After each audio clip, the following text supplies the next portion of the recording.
அனைவருக்கும் வணக்கம். இந்த பதிவுல நம்ம எத பத்தி பார்க்க போறோம்னா, போர்ஷன் ட்ராக்கர்ல நியூ அப்டேட் வந்திருக்கு. போர்ஷன் ட்ராக்கர் 22 வெர்ஷன் வந்திருக்கு. ஸோ இந்த வெர்ஷன்ல ஒரு 3 விதமான அப்டேட்ஸ் குடுத்துருக்காங்க. ஸோ அது என்னென்ன அப்டேட்ஸு, அதை எப்படி ஒர்க் பண்ணுறது அப்படிங்கிறத பற்றி தான் இந்த வீடியோவில் முழுசாக பார்க்க போகிறோம். ஸோ நான் டைரெக்டாக ப்ளே ஸ்டோர் ஓப்பன் பண்ணியிருக்கேன். ஓப்பன் பண்ணதுக்கப்புறம் பாருங்கள், கீழே சர்ச் ஆப்ஷன் இருக்கும். இந்த சர்ச் ஆப்ஷனை கிளிக் பண்ணிவிட்டு நம்ம போர்ஷன் ட்ராக்கருங்கிறத டைப் பண்ணோம்னா நமக்கு போர்ஷன் ட்ராக்கர் வரும். ஸோ இப்போ எனக்கு இங்கே இடத்துல இன்ஸ்டால்னு கேட்குது. ஸோ எல்லாத்துக்குமே இப்போ இந்த இடத்துல ஆல்ரெடி இன்ஸ்டால் பண்ணியிருக்கிறவங்க எல்லாத்துக்குமே இந்த இடத்துல அப்டேட்டுன்னு கேட்கும். ஸோ இந்த அப்டேட்டுங்கிறத கொடுத்துருங்க. நான் இன்ஸ்டாலுங்கிறத கொடுத்துட்டேன். ஓகேங்களா? ஸோ எனக்கு இன்ஸ்டால் ஆகிட்டு இருக்குது.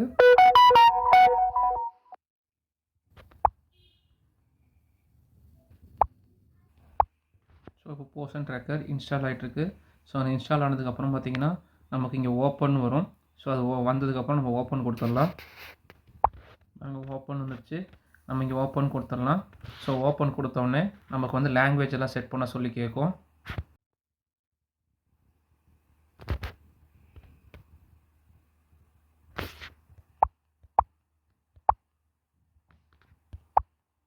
ஸோ லாங்குவேஜ் செட் பண்ணதுக்கப்புறம் நமக்கு இப்படி தான் லாகின் பேஜ் வருங்க.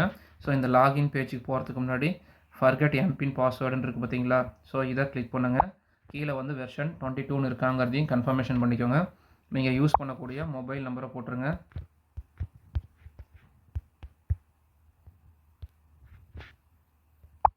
ஸோ போட்டுட்டு முதல்ல ஓடிபி வாங்கிடுங்க.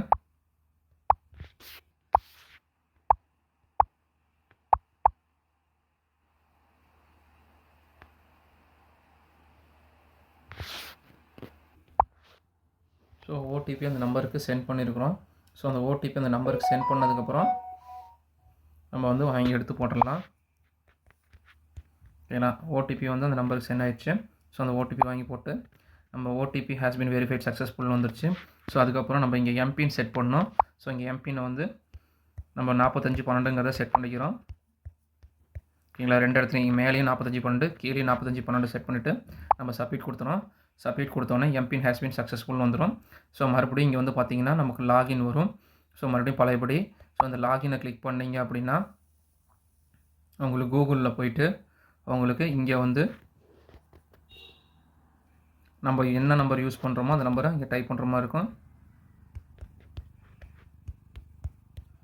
ஓகேங்களா? டைப் பண்ணிவிட்டு கீழே பாஸ்வேர்டு வந்து இப்போ நீங்கள் நம்ம என்ன செட் பண்ணோமோ 4512ங்கிறத செட் பண்ணோங்களா? ஸோ அந்த 4512ங்கிறத இங்கே செட் பண்ணிவிட்டு நம்ம இங்கே சைன்இன் கொடுத்துறோம். சைன்இன் கொடுத்ததுக்கப்புறம் நமக்கு போர்ஷன் ட்ராக்கர் லாகின் ஆயிரும். ஸோ லாகின் ஆனதுக்கப்புறம் பேஜ் இப்படி தான் வரும். ஸோ இதில் வந்து அப்டேட் என்னென்னு ஃபஸ்ட் அப்டேட் என்னென்னு பார்த்துடலாம்.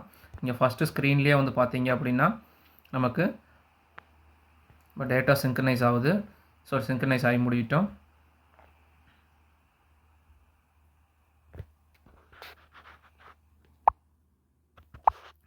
நம்ம இதில் வந்து பார்த்திங்கன்னா ஃபஸ்ட் அப்டேட் வந்து பார்த்திங்கன்னா அப்கமிங் பெனிஃபிஷரி சேஞ்சஸ்ன்னு இருக்கும்.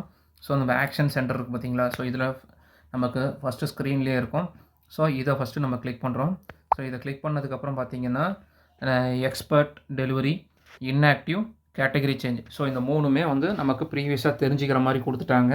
ஸோ அந்த எக்ஸ்பர்ட் டெலிவரியில் வந்து பார்த்திங்கன்னா ஸோ இந்த மாதம் அதாவது இப்போ ஒரு பெனிஃபிஷரி வந்து பார்த்திங்கன்னா எப்போ வந்து டெலிவரி ஆகும், எப்போ மைக்ரேட் ஆகுங்கிற டேட்டும் வந்து தெளிவாக இங்கே நமக்கு கொடுத்துருக்காங்க. பாருங்கள், EDD 28 செப்டம்பர்னு கொடுத்துருக்காங்க மோனிஷாவுக்கு. ஸோ இது மாதிரி ஒவ்வொரு பெனிஃபிஷரிக்கும் பாருங்கள் சூர்யா ரவின்னு இருக்குது. ஸோ இதுக்கு வந்து எக்ஸ்பர்ட் டெலிவரி வந்து பார்த்திங்கன்னா 4 ஜனவரின்னு கொடுத்துருக்குறாங்க. ஸோ 4 ஜனவரிக்கு மேலே இது வந்து மைக்ரேட் ஆகிரும். ஓகேங்களா? ஸோ அப்படிங்கிற டீட்டெயிலும் நமக்கு மைக்ரேஷன் டீட்டெயில் ஒரு கேட்டகரியிலேருந்து மைக்ரேஷன் ஆகிறது, ஏஎன்சிலேருந்து பிஎன்சி ஆகிறது வந்து நமக்கு இங்கே தெளிவாக கொடுத்துருக்காங்க. ஸோ இது அடுத்தது வந்து பார்த்திங்கன்னா இன்ஆக்டிவ். இந்த இன்ஆக்டிவ்ங்கிறது பார்த்திங்க அப்படின்னா அதாவது நம்மளாம் வந்து இன்ஆக்டிவ், அதாவது நம்ம அட்மின் சைட்லேருந்து ஏதாவது பெனிஃபிஷரியை இன்ஆக்டிவ் பண்ணால் மட்டும்தான் ஸோ இந்த இடத்துல இன்ஆக்டிவ் டீட்டெயில்ஸ் வரும். ஸோ அதனால் இங்கே பாருங்கள் இன்ஆக்டிவ் டீட்டெயில்ஸில் 2 பெனிஃபிஷரி இருக்கிறாங்க. ஓகேங்களா? ஸோ இதில் இன்ஆக்டிவில் நம்ம பெனிஃபிஷரி வராமல் பார்த்துக்கணும். அடுத்தது வந்து பார்த்திங்கன்னா கேட்டகரி சேஞ்சஸ். ஸோ இந்த கேட்டகரி சேஞ்சஸில் வந்து 4 இருக்கிறாங்க. ஸோ அந்த 4ம் பார்த்திங்கன்னா எப்போ வந்து எந்த குழந்தை எப்போ சேஞ்சஸ் ஆகும் அப்படிங்கிறத சொல்லியிருக்காங்க. பாருங்கள், கோப்புகள் இருக்குது. ஸோ இது வந்து 0 to 6 months இருக்கிறாங்க இந்த குழந்தை. ஸோ இது எப்போ வந்துன்னா 6 டிசம்பர் வந்தவுடனே இது வந்து 6 months to 3 years கேட்டகரிக்கு வந்துடும் அப்படின்னு சொல்லியிருக்காங்க. ஸோ அதே மாதிரி பாருங்கள் பவித்ரா சன்னு இருக்குது 0 to 6 monthsல இருந்து 6 months to 3 yearsல வந்து 14th டிசம்பருக்கு வந்துருங்கிறாங்க. ஸோ அதே மாதிரி பார்த்தீங்கன்னா பிரணவ் இது வந்து 6 months to 3 yearsல கேட்டகரியில் இருக்கிறாங்க. இது வந்து பார்த்தீங்கன்னா 24 டிசம்பரில் வந்து பார்த்தீங்கன்னா 3 years to 6 yearsக்கு நம்ம கன்வெர்ட் ஆயிரும் அப்படின்னு சொல்லியிருக்காங்க. ஸோ இதில் வந்து எந்தெந்த பெனிஃபிஷரி எத்தனை பெனிஃபிஷரி கன்வெர்ட் ஆகுது, டெலிவரி ஆகுது, இன்ஆக்டிவ் ஆகுதுங்கிறது மேலே பாருங்கள் எக்ஸ்பர்ட் டெலிவரி பக்கத்துலேயே ரெட் கலரில் நமக்கு பார்த்துக்கிற மாதிரி நம்பர்ஸ் கொடுத்துருக்குறாங்க. ஸோ இதில் வந்து என்னென்ன கேட்டகரியில் எவ்வளோ மெம்பர்ஸ் வந்து வராங்க அப்படிங்கிறது நம்ம இங்கே பார்த்துக்க முடியும். ஓகேங்களா. அடுத்தது வந்து பார்த்தீங்கன்னா நமக்கு அடுத்தது இன்னொரு அப்டேட் வந்துருக்குது பாருங்கள், அது என்னென்னு பார்க்கலாம். அடுத்த அப்டேட் பார்த்தீங்க அப்படின்னா நம்ம டேரெக்டாக பெனிஃபிஷரிக்குள்ளே வந்தாச்சு. இங்கே பெனிஃபிஷரியில் வந்து பார்த்தீங்கன்னா நான் 3 to 6 years சில்ட்ரன்ஸை கிளிக் பண்ணுறேன். கிளிக் பண்ணது பார்த்தீங்கன்னா ஆதிரன் இருக்குது. ஸோ அந்த ஆதிரனுக்கு சைடில் இருக்கிற 3 புள்ளியை நான் இங்கே டச் பண்ணுறேன். டச் பண்ணிவிட்டு க்ரோத் மானிட்டரிங் பாருங்கள். க்ரோத் மானிட்டரிங்கில் நம்ம கிளிக் பண்ணுறோம். ஸோ இங்கே க்ரோத் மானிட்டரிங்கில் பாருங்கள் இவங்க வந்து ப்ரீவியஸாக போட்டிருக்கிறது வந்து பார்த்திங்கன்னா 11 November 2024 போட்டிருக்காங்க. ஸோ அதுக்கப்புறம் போட்டிருக்க ஹைட்டு வெயிட்டு நமக்கு இங்கே ஷோ ஆகுது. ஸோ நம்ம ஆல்ரெடி ப்ரீவியஸ் வெர்ஷனில் என்ன பார்த்தீங்கன்னா இங்கே நம்ம போட்டிருந்தாலும் இங்கே ஹைட் வெயிட்டு போகிறதுக்கு உண்டான காலம்ஸ் ஓப்பனில் இருக்கும். ஸோ இப்போ இது என்ன பண்ணியிருக்காங்க அப்படின்னு இந்த வெர்ஷனில் beneficiary growth monitoring is completed for the month. So நீங்கள் ஒரு தடவை இந்த குழந்தைக்கு ஹைட் வெயிட் போட்டு முடிச்சிட்டிங்கனாவே ஸோ இந்த மாதம் முடிகிற வரைக்கும் அடுத்த மாதம் 1ஆம் தேதிக்கு தான் இங்கே அடுத்த ஹைட் வெயிட் போடுறதுக்கு ஓப்பன் ஆகும். ஸோ அதனால் வந்து நீங்கள் போடக்கூடிய ஹைட்டும் வெயிட்டும் 1க்கு 2 தடவை செக் பண்ணிவிட்டு தெளிவாக இந்த இடத்துல பதிவு பண்ணுங்கள். ஸோ இப்போ இந்த மெத்தடு வந்ததுனால நான் தவறுதலாக பதிவு பண்ணிட்டேன்னு சொன்னாலும் ஸோ அது மாற்றத்துக்கு உண்டான ஆப்ஷன் இங்கே கொடுக்கல. ஸோ அதனால் இங்கே பதிவு பண்ணும்போதே குழந்தைங்களுக்கு ஹைட் வெயிட் பதிவு பண்ணும்போதே தெளிவாக கரெக்டான ஹைட் வெயிட்டை இங்கே பதிவு பண்ணிடுங்க. ஸோ இந்த ஒரு அப்டேட்டும் நமக்கு இங்கே வந்திருக்குது. ஸோ அடுத்த அப்டேட் பார்க்கலாம். நான் பின்னாடி பேக் போயிட்டேன். பேக் போனதுக்கப்புறம் பாருங்கள் நான் ஆதிஸ்ங்கிற குழந்தைக்கு சைடில் இருக்கிற 3 புள்ளியை டச் பண்ணுறேன். டச் பண்ணிவிட்டு கீழே லாஸ்ட் ஆப்ஷன் பாருங்கள் க்ரோத் ஹிஸ்ட்ரின்னு இருக்கும். ஸோ இந்த க்ரோத் ஹிஸ்ட்ரியை நம்ம இங்கே கிளிக் பண்ணுறோம். ஸோ இவ்வளோ நாள் வந்து பார்த்திங்கன்னா குழந்தையோட பேர் இருக்கும், ஏஜ் இருக்கும், ஜெண்டர் இருக்கும். ஸோ இப்போ இந்த ஃபுல் ஹிஸ்ட்ரிங்கிறது நமக்கு வந்து இப்போ புதுசாக இந்த அப்டேட்டில் கொடுத்துருக்குறாங்க. இந்த ஃபுல் ஹிஸ்ட்ரியோட ப்ராசஸ் என்ன அப்படின்னா நமக்கு இங்கே வந்து பார்த்திங்கன்னா பாருங்க கீழே இந்த லாஸ்ட் 3 monthsக்கு உண்டான ஹைட் வெயிட் போட்டிருக்கோம் பார்த்தீங்களா. ஸோ இது மட்டும்தான் கிராஃபில் ப்ளாட் பண்ணியிருக்கோம், அதாவது குறிச்சிருக்கும். ஸோ இப்போ இந்த ஃபுல் ஹிஸ்ட்ரிங்க வரும்போது நம்ம இந்த ஃபுல் ஹிஸ்ட்ரி ஆன் பண்ணணும் அப்படின்னா உங்களுக்கு கிராஃப் வந்து பார்த்திங்கன்னா நீங்கள் என்றைக்கு இந்த குழந்தைக்கு நீங்கள் போர்ஷன் ட்ராக்கரில் போட ஆரம்பிச்சிங்களோ ஸோ அன்னையிலேருந்து இன்றைக்கி டேட் வரைக்கும் நமக்கு தெளிவாக காட்டும்.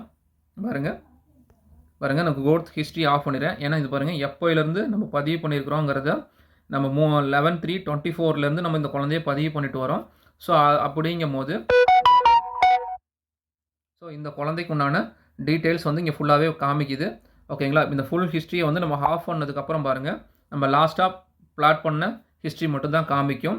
ஸோ அந்த ஃபுல் ஹிஸ்ட்ரியை ஓப்பன் பண்ணால் இந்த குழந்தை போர்ஷன் ட்ராக்கரில் என்றைக்கு உள்ளே வந்துச்சோ அன்னையிலேருந்து நமக்கு இங்கே நம்ம போட்டிருக்கக்கூடிய ஹைட் அண்ட் வெயிட் ஹிஸ்ட்ரியை வந்து ஃபுல்லாக பிளாட் பண்ணி காமிக்கும், அதாவது கிராஃபில் காமிக்கும். ஸோ இந்த ஒரு அப்டேட்டும் நமக்கு இங்கே புதுசாக கொடுத்துருக்குறாங்க. ஸோ இந்த 3 விதமான அப்டேட்ஸ் வந்து நம்ம போர்ஷன் ட்ராக்கரில் வந்திருக்கு. ஸோ அதனால் வந்து நம்ம ஹைட் வெயிட் போடும் போதோ ரொம்ப கேர்ஃபுல்லாக குழந்தைக்கு ஹைட் வெயிட் அப்டேட் பண்ணணும். ஸோ ஒன்ஸ் அப்டேட் பண்ணிட்டோம் அப்படின்னா அந்த மந்த் ஃபுல்லாகவே நம்ம ஹைட் வெயிட்டை சேஞ்ச் பண்ண முடியாது. ஸோ அதனால் கேர்ஃபுல்லாக ஹைட் வெயிட் போடுங்க.